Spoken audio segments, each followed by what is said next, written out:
안녕하세요. 저는 노선투 조셉 수사입니다. 저는 한국 순교목자 성지수도회 소속이며 현재 순가톨릭학교 무제반 재학 중입니다. 저는 2012년 무당 심림을 통해서 한국 순교목자 성지수도회를 소개받았습니다. 사실 저에게도 성수가 있었지만 그 당시에는 강하지 않았습니다.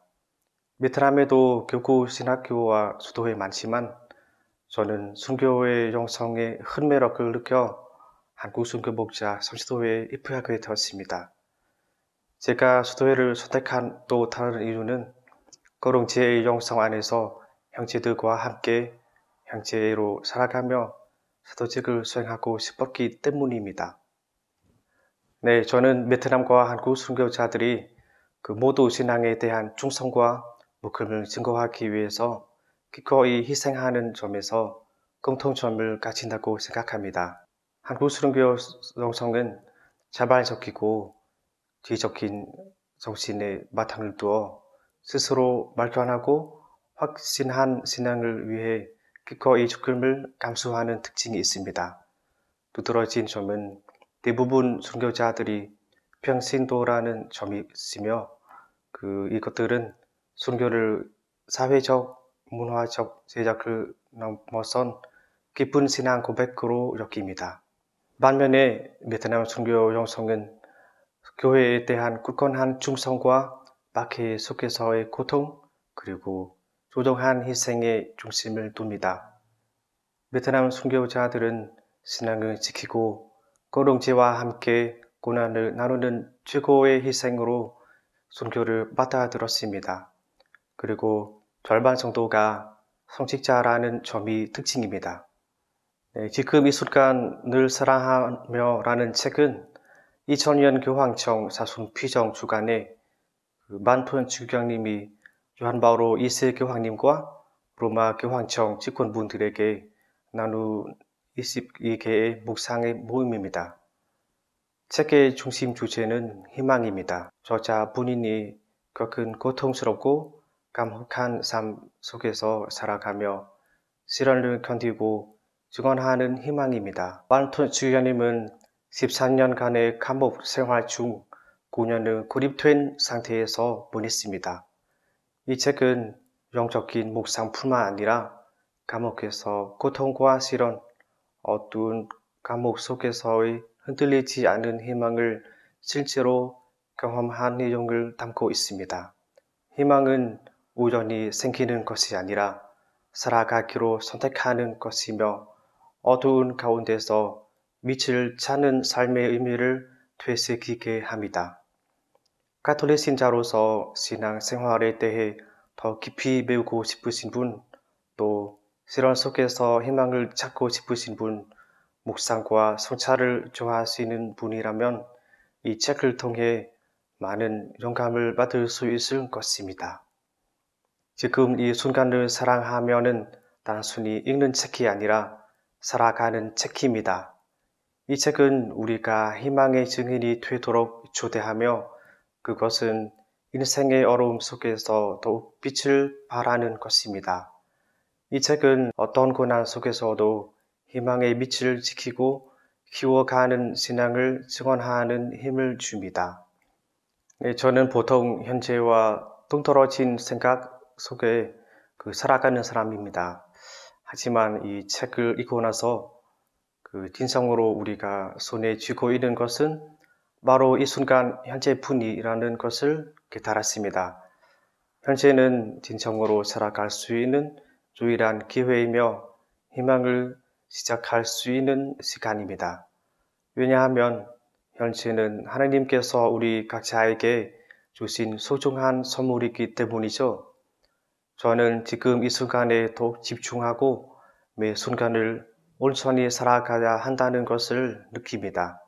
왜냐하면 그것이 정말로 제가 가진 진정한 부요함이기 때문입니다.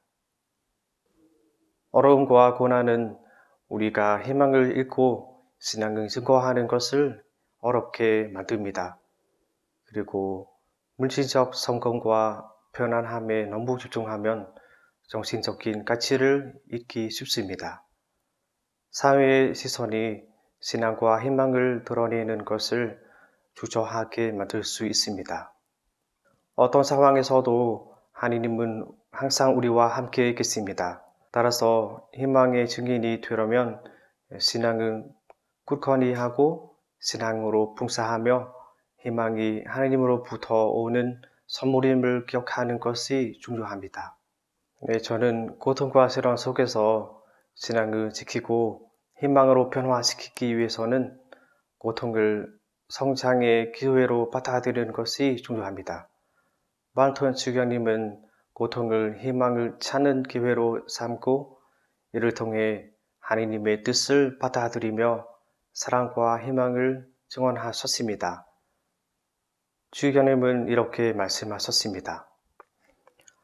만일 우리가 개인과 다른 사람의 고통 속에서 주님의 극심한 고통의 그림자를 보고 또 다른 얼굴을 인지할 수 있다면 고통을 겪을 때마다 외면하지 않고 마치 예수님을 받아들이듯 온전히 받아들인다면 우리는 할 수 있습니다.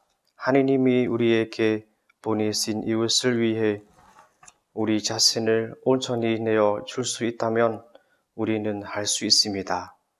그렇게 할 때 우리는 고통이 마치 마술처럼 사라지고 오직 사랑만이 남아있음을 보게 될 것입니다. 이와 같이 고난을 단순히 견디는 것이 아니라 그것을 통해 더 큰 사랑과 신앙을 실천하는 것이 우리가 고통을 지혜롭게 여기내고 희망으로 변화시킬 수 있는 방법입니다. 저는 반톤 주교님과 같은 환경과 생활에서 살지 않습니다.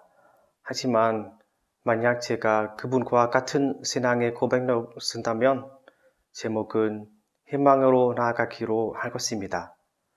이 책은 신앙을 따라 살아가겠다는 결단에 대해 다룰 것이며 그 과정에서 마주하는 도전과 고통, 어려움에 대해 이야기할 것입니다. 희망은 단지 감정이 아니라 구체적인 행동입니다.